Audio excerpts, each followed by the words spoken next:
Why? Jawabannya sederhana. Karena kita membandingkan diri kita dengan orang-orang lain, atau nggak usah diri kita deh, kita membandingkan nasib orang beriman dengan nasib orang yang tidak beriman, sama-sama menggunakan dunia. Padahal Allah tidak banyak berjanji urusan dunia kepada orang beriman.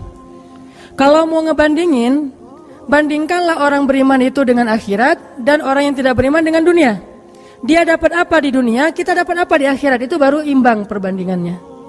Kalau kita ngebandingin dia dapat apa di dunia, saya dapat apa di dunia, itu perbandingan yang gak matematis menurut Islam, gak logis menurut iman.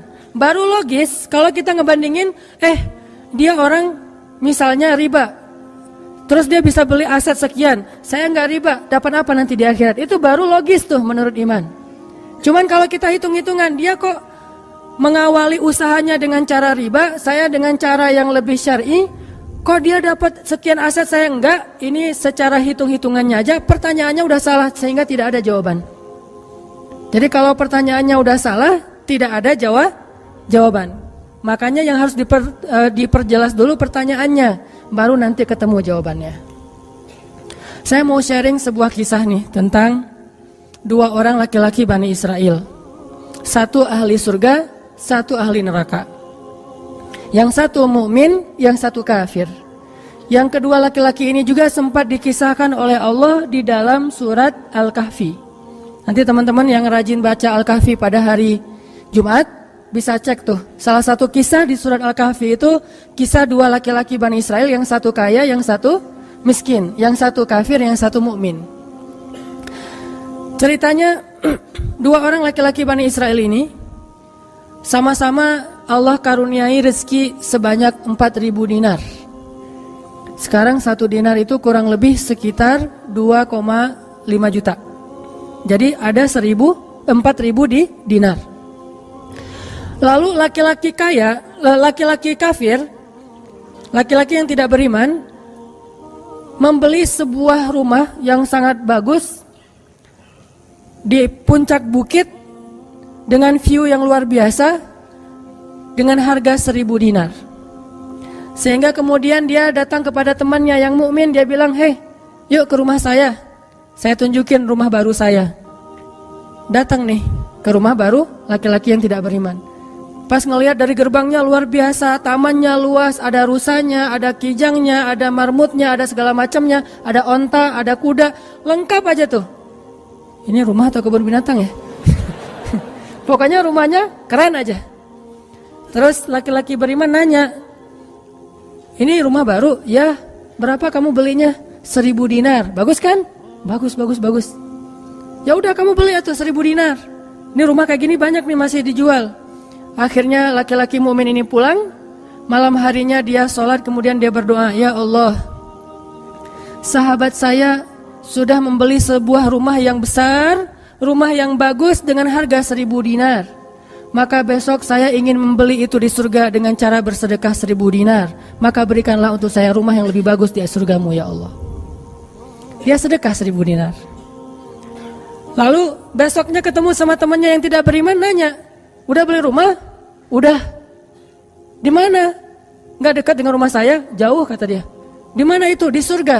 Hah? Caranya gimana? Sedekah. Wah, kamu mah orangnya fanatik lah istilahnya, sok soleh lah, apalah segala macam, Pak Haji, diledekin aja tuh. Diledekin. Taulah yang udah hijrah kan gitu ya, suka ada istilah-istilah ngeledekin. Ya udah hijrah, anak masjid, apa istilah-istilahnya, diledekin gara-gara dia bersedekah 1.000 dinar. Sebagai ganti temannya yang membeli 1.000 dinar itu bisa beli rumah yang besar. Diledekin terus. Setelah berlalu sekian lama, kemudian laki-laki yang pertama ini yang tadi tidak beriman nikah. Istrinya tuh cantiknya luar biasa, usianya ABG, cantik. Setelah selesai dia lamar, nikah, pas hari pernikahan ngundang temannya yang beriman. Datang ya ke acara pernikahan saya. Acaranya tuh weddingnya itu ada IO-nya, IO terkenal, paling terkenal di situ. IO Bani Israel. Paling. Jadi wedding wedding organizer-nya Bani Israel. Kan orang Bani Israel mah, orang Yahudi ini kalau bikin acara tuh luar biasa ya. Kayak mereka bikin Tomorrowland segala macam kan. Jadi bikinlah wedding organizer ini bikin acara wedding yang luar biasa, menghabiskan berapa? Kalau sekarang mungkin di TV-TV itu suka diumumin biaya weddingnya itu berapa miliar kan, suka gitu tuh. Nah dia ngumumin. Atau kalau nggak dia umumin pun orang-orang bilang, tahu nggak itu acaranya habis berapa? 1.000 dinar. Habis 1.000 dinar. Dia nanya, ini emang habis 1.000 dinar? Ya maharnya 1.000 dinar. Mahar si cewek cantik. Cewek paling cantik di kota itu aja. Tidak ada lagi cowok kecuali pernah suka sama tuh cewek. Tapi dia dapat gara-gara punya uang 1.000 dinar. Saya pernah guyon sama istri saya. Nanti kalau anak kita nikah, maharnya gak usah mahal-mahal. 2 miliar aja. 1 miliar buat dia, 1 miliar buat bapaknya. Nah 1.000 dinar. Udah gitu dia pulang nih orang beriman. Malamnya dia tahajud, dia berdoa kepada Allah. Ya Allah, teman saya udah nikah, nah saya mau masih gini aja. Tuh ya, ini pedoman buat teman-teman ya. Kalau ada yang ngasih kartu undangan, tanya maharnya berapa? Maharnya 10 juta. Waduh, saya pas nih 10 juta. Bilang ke Allah, ya Allah, sama kayak dia. Saudara saya, teman saya sudah menikah dengan mahar 1.000 dinar. Dan saya masih punya. Saya ingin melamar bidadari di surga dengan 1.000 dinar. Nikahkanlah saya dengan bidadari paling cantik di surga ya Allah. Ini 1.000 dinarnya, sedekah 1.000 dinar. Temannya punya anak, ceritanya pas lagi reuni SMP gitu ya. Lagi reunian tanya, kok masih sendiri aja? Enggak sendiri, cuma gak dibawa. Itu trik menjawab pertanyaan yang nyelekit tadi. Loh kok kamu sendiri? Nggak ditemenin sama si dia? Enggak, lagi nggak enak badan. Nggak dibawa katanya. Loh kok nggak dibawa? Soalnya masih di surga. Udah aja. Oh di surga gimana caranya? Sedekah 1.000 dinar. Wah lo benerannya keterlaluan lo. Udah habis-habisan dibully. Dibully habis-habisan gara-gara dia nggak melamar cewek dengan 1.000 dinar, malah pakai sedekah untuk melamar bidadari Hurul Ain. Baca surat Ar-Rahman paragraf terakhir tentang Hurul Ain. Fihinna qasiratut tarfi lam yatumithunna insun qablahum wala jan. Gak ada manusia yang kayak gitu.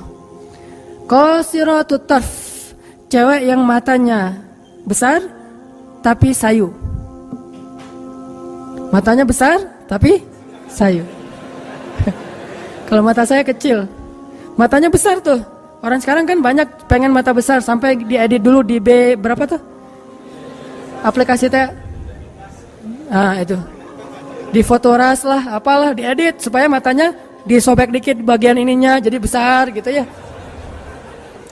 Dikasih eyeshadow, dikasih segala macam supaya matanya besar. Kenapa? Mata besar itu simbol dari kecantikan. Makanya bidadari itu bahasa Arabnya Hurul Ain, yang matanya besar. Lam yatumithunna insun qablahum walajan. Belum pernah disentuh. Disentuh doang loh ya, bukan yang lain. Cuma disentuh aja, belum pernah oleh manusia dan jin. Murni, asli, original. Belum pernah dilihat oleh siapapun, benar-benar tersimpan. Kannahunnal yaqut wal marjan, seolah-olah mereka itu adalah yaqut wal marjan, mutiara yang wangi. Udah mutiara, wangi pula. Yaqut wal marjan. Bukan Yakult yang diminum sehari, itu ya. Yakult beneran. Ditambah lagi nanti di ayat yang lain, fihinna khairatun hisan. Perempuan yang khairat. Khairat itu artinya banyak anak. Subur. Dan di surga itu orang berkeluarga dan beranak pinak. Sehingga seseorang ketika pengen punya anak langsung punya anak, tidak perlu 9 bulan hamil dan gak perlu juga sesar. Udah aja lahir. Lahir dengan cara yang Allah ciptakan sangat indah, tidak perlu ada wahnan ala wahnin, tidak ada kepayahan demi kepayahan, lahir anak. Dan anaknya bisa pesen, request. Ya Allah, saya pengen anak laki-laki tapi modelnya gini. Nah, bisa. Kalau di dunia kan nggak bisa request, terima aja apa adanya ya. Oh gini, ternyata nggak mirip. Cuma di dunia di akhirat mah bisa request segalanya sesuatu juga bisa request. Udah aja kayak gitu. Hurul ain. Sehingga dia tahu gimana pun cewek ini cantik tidak pernah bisa mengalahkan satu hurul ain. Seandainya jemari hurul ain, jari kelingking doang dikeluarin dari surga ke dunia, maka cahaya matahari akan tertutup oleh cahaya jari kelingkingnya hurul ain. Kalau hurul ain sempat keluar dari surga, jatuh ke bumi, kau bidadari jatuh dari langit gitu kan ya. Nah, jatuh tuh ke bumi beneran, maka nafasnya satu kali dia bernafas, semua manusia akan mati karena tergila-gila kepada dia. Harumnya nafas hurul ain. Gak usah dibayangin, ntar makin gak bisa tidur. Sekedar ilustrasi doang nih. Akhirnya dia lamar tuh hurul ain dengan sedekah 1000 dinar. Udah aja sih kayak gitu. Dan dia merasa, alhamdulillah saya lebih beruntung dari dia. Saya lebih beruntung dari dia. Gitu matematika mukmin.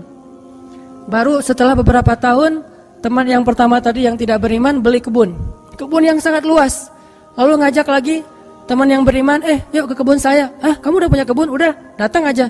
Kamu tahu nggak nih kebun yang saya beli berapa? 2000 dinar. Kebun korma yang sangat luas, yang di dalamnya ada mata airnya sendiri, yang tidak seolah-olah tidak ada batas ketika kita memandangnya. Terus sepanjang mata memandang. Kebun kurma yang rindang, 2000 dinar. Lalu laki-laki ini pulang lagi, ya Allah, izinkan saya membeli kebun-kebun surgamu dengan 2000 dinar karena saudara saya itu udah membeli kebun di dunia. Sedekah lagi 2000 dinar. Terus kayak gitu sampai mereka tua. Yang satu meninggal dalam keadaan kaya raya tapi kafir, yang satu lagi meninggal dalam keadaan miskin tapi beriman. Siapa lebih beruntung? Tergantung matematika yang dipakai. Kalau matematikanya materi duniawi, pasti orang yang pertama yang tidak beriman lebih beruntung. Bisa menikmati dunia habis-habisan sampai hari tuanya. Tapi kalau matematikanya matematika mukmin, Rabbani, maka pasti yang kedua lebih beruntung dari yang pertama. Nanti setelah mereka meninggal, ini ceritanya panjang sekali dan kemudian jadi salah satu tafsir dari Al-Quran surat As-Saffat yang nanti kita baca. Di akhirat, kalau teman-teman tahu kalau kita baca tafsir itu ternyata ya, di surga itu punya jendela.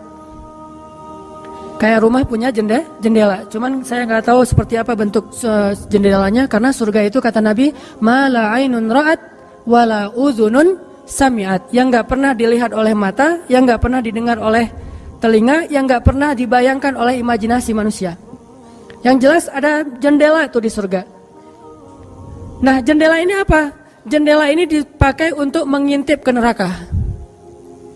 Jadi nanti kalau ada kisah-kisah penduduk surga menyelamatkan orang-orang di neraka, itu lewat jendela itu.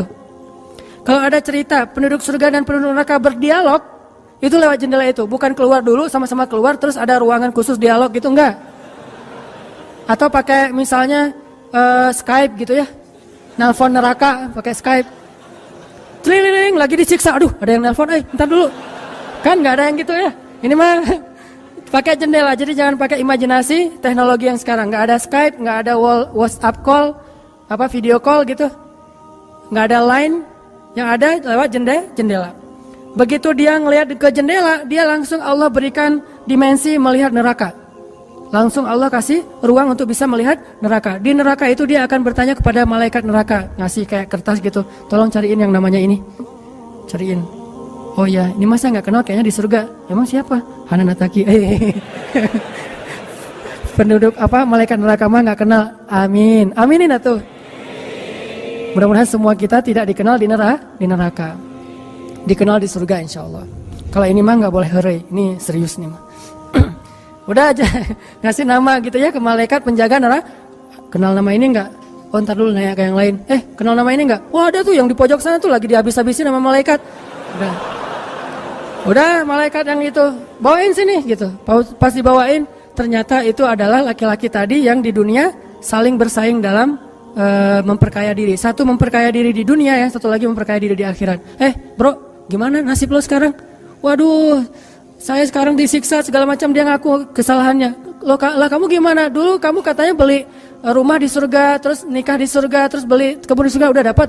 Wah, bukan dapat lagi. Ternyata 1000 dinar itu bukan satu istana loh bro. 1 dinar itu sekian ribu istana. Sekarang saya 1000 dinar, bayangin aja. Hah gitu, makin sakit kan ya. Makin nelangsa, makin stres. Udah di neraka stres pula, stroke lagi. Kena kejang-kejang gitu. Nggak di neraka kejang-kejang aja nggak enak, stroke nggak enak, apalagi udah stroke-nya di neraka kan lebih nggak enak tuh. Orang kena penyakit jantung di dunia nggak enak, ini penyakit jantungnya di neraka lebih nggak enak lagi. Ini mah imajinasi saya. Sesuai dengan di Al-Quran surat As-Saffat, dialog antara penduduk surga dan penduduk neraka. Inilah teman-teman matematika untuk mengukur siapa lebih beruntung. Sehingga kita tidak perlu bertanya, kenapa? Why?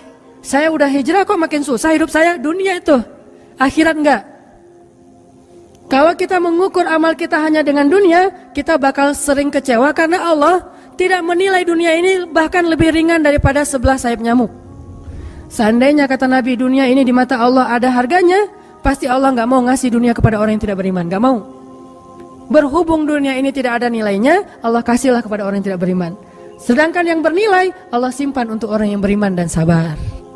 Pakai kacamata Rabbani, cara pandang Allah Subhanahu Wa Taala. Sehingga ketika kita hijrah, kita minta tolong kepada Allah urusan dunia, tetapi kita yakin kalau kita istiqomah, ikhlas, maka di akhirat wa ma indallahi khair. Itu harus jadi mantra yang kita ulang-ulang tuh. Kalau teman-teman lagi cemburu dengan dunia seseorang, bilang wa ma indallahi khair. Apa yang ada di sisi Allah lebih baik. Udah nggak jadi cemburu tuh. Saya pakai itu sebagai terapi buat diri saya sendiri. Kalau saya lagi ada rasa kayak kepengen apa yang orang punya, ada rasa iri, ada rasa cemburu, ada rasa kayak merasa orang lain lebih beruntung dari kita, saya selalu pakai mantra wa ma indallahi khair, wa ma indallahi khair, wa ma indallahi khair. Sehingga hilanglah rasa cemburu itu. Apa yang ada di sisi Allah lebih baik, apa yang ada di sisi Allah lebih baik, apa yang ada di sisi Allah lebih. Walal akhiratu khairul laka minal ula, wal akhiratu khairu wa abqa. Akhirat lebih baik bagimu dan daripada dunia. Akhirat lebih baik dan lebih kekal. Itu aja yang kita ulang-ulang mantranya. Wa ma indallahi khair. Udah aja senyum. Kita yang istiqomah gini-gini aja, orang lain yang tidak istiqomah yang sudah melenceng jadi gitu. Ya udah, apa yang di sisi Allah lebih baik. Ada yang gara-gara misalnya dukun bertindak jadi nikah. Kita bertindak sendiri nggak nikah-nikah misalnya ya. Ya udah aja, wa ma indallahi khair. Dan apa yang ada di sisi Allah itu bukan hanya akhirat tetapi juga dunia. Cuman Allah tidak memberikannya dalam waktu yang segera kepada mukmin karena Allah ingin melihat dulu ketabahan, kesabaran dan keistiqomahan kita. Matematika itu coba kita pakai dalam hidup. Kayak saya pernah dulu banget awal-awal saya di Bandung masih senang usaha-usaha gitu sebelum ada dakwah. Kan pertama saya masuk ke Bandung bukan berdakwah. Lama-lama setelah lelah berusaha akhirnya berdakwah. Karena nggak mendapatkan kebahagiaan hanya dengan harta. Kan dulu saya pernah usaha bisnis pulsa yang saya pernah cerita. Ada 60 cabang pulsa saya di Bandung. Terus naik lagi bisnis jual beli mobil bekas. Beli, jual. Terus terakhir pernah main properti walaupun nggak sampai punya klaster, sampai punya perumahan. Tapi 1-2 properti beli, jual lagi, perbaiki, jual dan segala macam. Waktu itu saya sempat hampir kegoda sama teman saya yang beli beberapa aset ruko di daerah Antapani. Dulu Antapani nggak seperti sekarang, masih murah-murah tuh rukonya. Dan kan cepat banget tuh perkembangan Antapani ya. Dia beli tuh 1 ruko di Antapani dengan DP, lalu dia cicil. Nah, cicilannya ini dibayar oleh yang kontrak. Kebetulan ruko dia dikontrak oleh warung Padang. Sehingga dia paling nambah-nambah dikit lah, walaupun yang nggak bisa utuh, tapi dia nambah-nambah dikit. Ini udah azan? Udah? Oh, nanti ceritanya next, insya Allah habis sholat isya. Barakallah. Bismillahirrahmanirrahim. Tadi sampai di mana teman-teman? Oh iya, Antapani ya. Sampai Antapani. Nah waktu itu nggak ada basa-basi, langsung aja Bismillahirrahmanirrahim. Teman-teman kita lanjutkan sampai di Antapani. Jadi teman saya tuh ada yang investasi dengan beli salah satu ruko di Antapani dengan cara nyicil DP, terus yang bayar cicilannya itu adalah yang kontrak. Kalau nggak utuh pun dia tambahin sedikit lah. paling nambahin 500.000 sebulan. Setelah kurang lebih 3 tahun, akhirnya itu udah lunas, dia bisa nge-DP-in lagi yang baru. Setelah sekitar 5 tahun berjalan, saya ketemu lagi sama dia. Dia bilang, ini semuanya udah ruko saya nih. Udah ada sekitar 6 ruko yang dia punya. Dan setengahnya dipakai sama Alfamart. Sisanya dipakai ada warung Padang, ada apa di situ. Sehingga dengan cara dia bisa cepat berkembang. Saya di awal menganggap diri saya itu agak-agak idealis. Anggapan pertama, waduh saya ini kayaknya terlalu idealis kali ya gitu. Mulai galau kan, mulai tidak istiqomah. Jangan-jangan saya terlalu kaku nih dalam agama. Lagi nyari-nyari dalil mana nih yang membolehkan gitu kan ya. Biasalah apalagi ustadz kan bisa ngotak-ngatik gitu kan. Sampai bisa menemukan dalil boleh, tapi nggak nemu. Akhirnya yang bisa menguatkan hati apa? Wa ma indallahi khair. Apa yang ada di sisi Allah lebih baik. Kalau mau kayak gitu, mungkin sekarang saya udah punya juga beberapa ruko. Tapi karena nggak bisa dengan cara seperti itu, akhirnya ya punya itu aja dan tidak berkembang secara duniawi. Tetapi saya yakin mudah-mudahan dengan itu kita berinvestasi di akhirat. Makanya ini matematika harus jadi pola pikir kita, harus jadi mindset, persepsi kita dalam hitung-hitungan amal. Sehingga ketika kita belajar Islam, mulai bertaubat, mulai berhijrah, lalu Allah Subhanahu wa taala seolah-olah lebih memanjakan orang lain yang belum berhijrah, yang belum bertaubat daripada kita dengan dunia. Katakan wa ma indallahi khair. Apa yang ada di sisi Allah lebih baik. Katakan bahwa wal akhiratu khairun wa abqa. Akhirat lebih baik dan lebih kekal. Katakan walal akhiratu khairul laka minal ula, dan akhirat itu lebih baik bagimu daripada dunia. Ini yang memotivasi kita untuk bisa istiqomah, sehingga kita tidak ngerasa dicurangin sama Allah Subhanahu wa taala. Karena Allah melihat balasan akhirat itu lebih baik daripada ngebalas di dunia. Sehingga Allah kalau sayang kepada seorang hamba, Allah menyediakan akhirat lebih besar daripada dunia untuk dia. Seandainya dunia itu adalah bentuk kasih sayang Allah, maka Allah sudah memberikan kekayaan dunia kepada semua nabi yang Allah cintai. Tapi nabi yang kaya itu sedikit. Rata-rata nabi itu susah hidupnya, apalagi setelah menjadi nabi. Nabi Muhammad sebelum jadi nabi hidupnya luar biasa kan? 40 tahun pertama, terutama 15 tahun pertama setelah menikah dengan Khadijah, gimana kehidupan Nabi Muhammad? Segalanya ada. Khadijah itu orang yang paling kaya, perempuan paling kaya di Mekah, menikah dengan Nabi Muhammad yang pintar dalam berdagang. Gak pernah Nabi rugi dalam berdagang. Jujur tapi untung. Sehingga selama 15 tahun Nabi mau traveling kemana aja bisa. Traveling ke Syam bisa. Traveling ke Yaman bisa. Syam dan Yaman itu jarak yang cukup jauh. Mau ngapain aja bisa. Punya ternak yang sangat banyak, punya kebun kurma yang luas sekali dan segala macam. Rumahnya rumah terbaik di kota Mekah. Hidup selama 15 tahun dalam kenikmatan. Begitu jadi nabi, langsung kayak terjun payung, cepat sekali. Sampai akhirnya Khadijah wafat ketika Nabi masih di Mekah dalam keadaan hampir tidak punya warisan apa-apa. Jadi kurang dari 13 tahun jatuh miskin, fakir. Sampai ketika hijrah ke Madinah, Aisyah curhat, apa kata Aisyah? Di rumah Rasulullah itu lebih dari 1 bulan tidak ada asap di dapur. Dalam keadaan tidak pernah masak selama berbulan-bulan. Soalnya kalau kita mah beli warung Padang jadi nggak perlu masak ya. Kenapa itu rumah nggak pernah masak? Yalah, soalnya dia punya warung, jadi masaknya di warung, tinggal dibawa aja ke rumah. Nabi benar-benar nggak pernah masak tuh. Coba bayangin, pernah nggak Nabi bilang gini ke Allah, Allah, lah saya kan kerjanya sama Allah, kok malah jadi kayak gini, hidup saya jadi susah gini? Enggak pernah Allah Nabi mengatakan demikian. Kenapa? Karena Nabi tahu logikanya.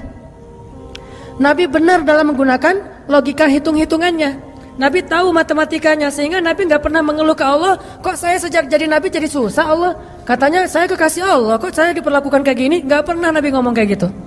Kalau Nabi aja kekasih Allah, malah jadi susah gara-gara jadi kekasih Allah secara duniawi, tidak pernah mengeluh. Terus siapa kita mau mengeluh dan menuduh Allah dengan tuduhan-tuduhan yang tidak benar?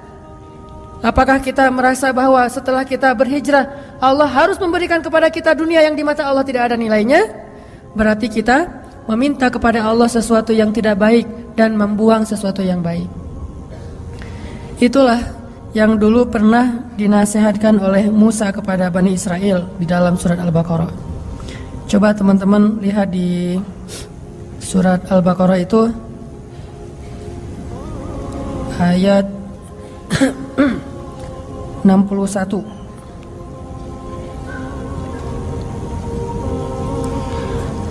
A'udzu billahi minasy syaithanir rajim.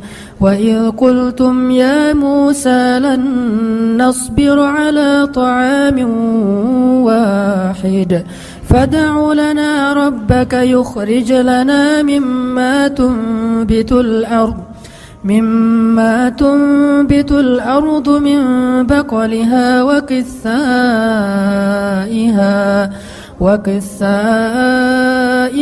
وفومها وعدسها وبصلها. Apa yang terjadi?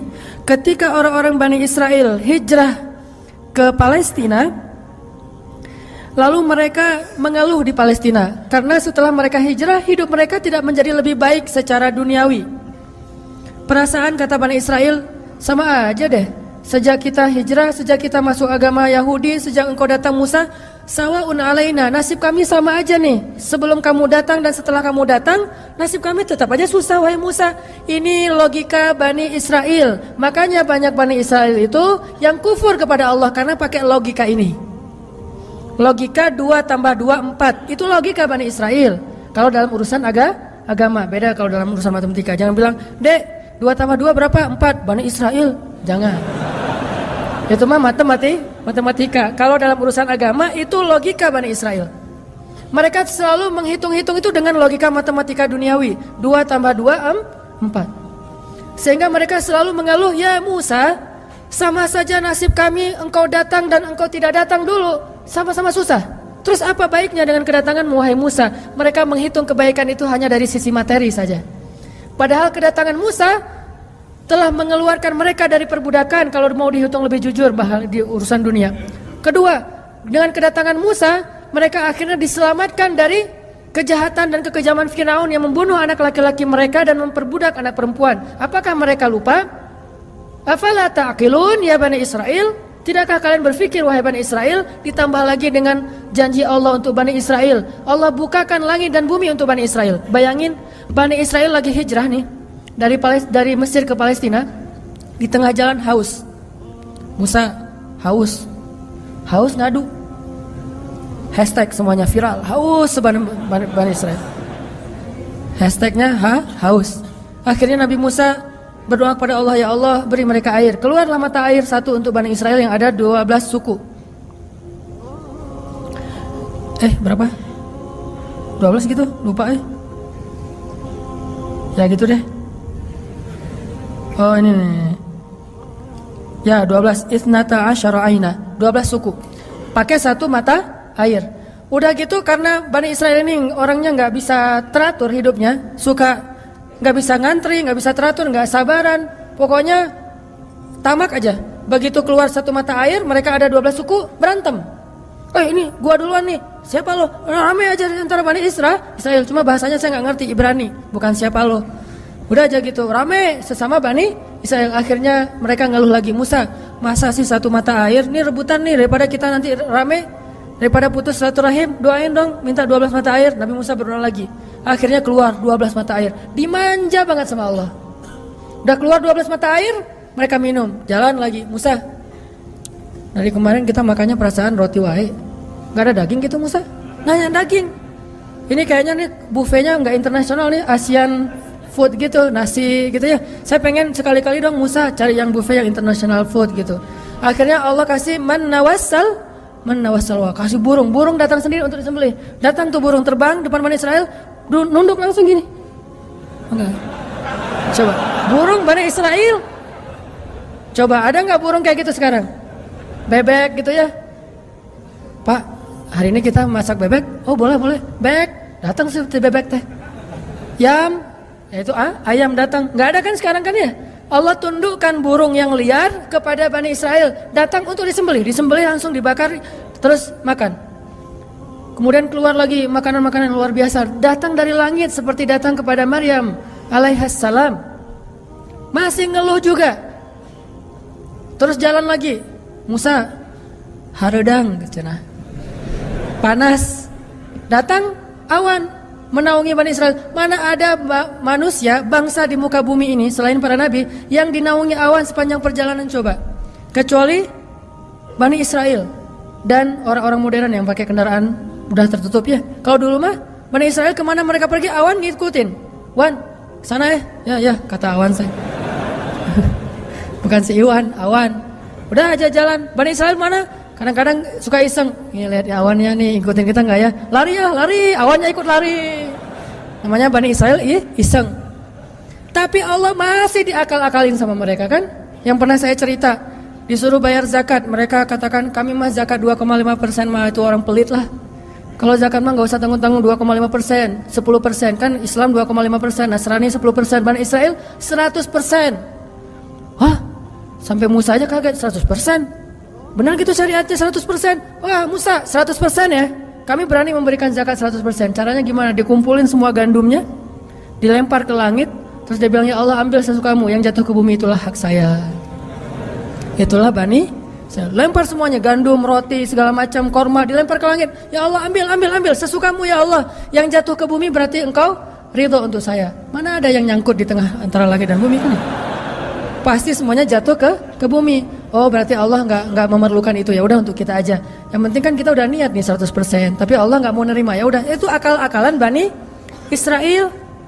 Makanya mereka ngeluh, ya Musa, di Palestina itu tidak ada sayur mayur, kami kangen makanan-makanan di Mesir. Kalau teman-teman tahu Mesir itu sebetulnya nggak tandus-tandus amat. Mesir itu ada bagian yang salju. Jadi kalau mau ngerasain Eropa bisa ke bagian itu. Ada yang bagian yang benar-benar padang pasir, ada yang bagian yang subur luar biasa. Nah, sampai mereka kangen dengan sayur-sayuran Mesir. Kangen dengan bayam, kalau di kita mah kangen dengan singkong, kangen dengan jengkol. Ya, pernah kangen jengkol? Karena nggak pernah keluar Bandung. Kalau keluar Bandung pasti kangen jengkol. Misalnya umroh gitu ya. Ada restoran Indonesia, Mang ada jengkol? Di Mekah. Kalau tanya orang Arab, jengkol. Bahasa Arabnya tidak ada jengkol. Soalnya bahasa Arabnya tidak ada jengkol. Mahada kata orang Arab, jengkol yang aroma raihah. Intinya orang Bani Israel kangen dengan makanan Mesir. Terus apa kata Nabi Musa? Qala atastabdiluna alladhi huwa adna billadhi huwa khair. Apakah kalian meminta untuk menukar sesuatu yang buruk dengan sesuatu yang lebih baik? Maksudnya apa? Kenapa kalian ingin dibayar oleh Allah dengan dunia ketika kalian beriman? Kalau mereka Bani Israel itu kalau beriman hitung-hitungan banget. Habis beriman harus rezekinya berlimpah. Habis beriman harus terbebas dari segala masalah. Habis beriman harus dimanjain banget dunianya. Itu pola pikir Bani Israel. Sedangkan para nabi dan orang-orang yang beriman enggak kayak gitu cara berpikirnya. Setelah beriman Allah uji, maka mereka mengatakan ini untuk melihat apakah saya jujur dalam iman atau munafik. Seperti kata Bilal. Ketika Bilal beriman dengan qadarullah dia ketahuan imannya oleh tuannya Umayyah bin Khalaf. Lalu disiksa oleh Umayyah bin Khalaf. Setelah disiksa berhari-hari, Umayyah ngomong gini, Bilal, mana Tuhan kamu? Coba lihat tuh, kamu disiksa-siksa, Tuhan kamu gak pernah ngebelain kamu, Muhammad juga gak pernah ngebelain kamu. Jadi kamu tuh sebetulnya kasihan, tinggal sendiri, gak pernah dibelain oleh siapa-siapa. Kalau gak saya nyelamatin kamu, kamu akan celaka, wahai Bilal. Apa kata Bilal? Ya Umayyah, udah gak bilang lagi Tuhan, dia mah udah beriman, gak ngomong lagi Tuhan, gak ngomong lagi gitu. Kalau saya diuji atau disiksa karena keimanan saya, itu berarti Allah ingin melihat kesabaran saya. Maka kalian akan melihat sabar saya lebih kuat daripada sabarnya orang Arab. Karena orang Arab Mekah itu terkenal dengan keteguhan dan kesabarannya. Saya akan lebih sabar daripada laki-laki Arab dan akan lebih kuat daripada gunung Uhud. Bilal tahu itu. Jadi bukan, ya juga ya Umayyah, ya udah deh balik lagi aja kayak dulu. Enggak, Bilal mah gak ngomong kayak gitu. Kan orang suka pundung gitu ya. Pundung fisabilillah. Baru hijrah Allah kasih ujian pundung. Aduh, sama aja udah hijrah nggak hijrah tetap aja nggak bisa dapat jodoh. Gitu kan. Akhirnya udahlah sekalian kayak dulu aja. Aduh sama aja, ternyata udah rajin ngaji, belum kelihatan juga ke atas, masih aja nggak ada yang kecantol misalnya kan ya. Aduh udah rajin udah pindah kerjaan, tetap aja belum dapat kerjaan yang lebih baik. Kata Allah, wa may yattaqillah yaj'al lahu makhraja. Mana? Wa yarzuqhu min haitsu la yahtasib. Mana tuh? Jawabannya Allah berikan itu setelah Allah lihat kesabaran kita. Kalau Allah belum melihat kesabaran kita, Allah nggak akan kasih apa yang Allah janjikan. Karena yattaqillah bukan hanya taubat tetapi sabar, itu satu paket. Takwa itu at-ta'ah was-sabr, itulah takwa. Taat dan sabar, itulah takwa. Wa may yattaqillah, siapa yang taat lalu sabar, baru Allah janjikan yaj'al lahu makhraja wa yarzuqhu min haitsu la yahtasib wa may yattaqillaha yaj'al lahu min amrihi yusra wa may yattaqillaha yukaffir anhu sayyi'atihi wa yu'zim lahu ajra. Itu semua janji Allah bagi orang yang takwa, dan takwa itu taat dan sabar. Kalau taat doang tapi nggak sabar, pundung tadi, maka Allah tidak punya janji apapun dengan dia. Ini logika yang dipakai oleh Allah, hitung-hitungan matematikanya Allah Subhanahu wa taala, sehingga kita tidak kecewa.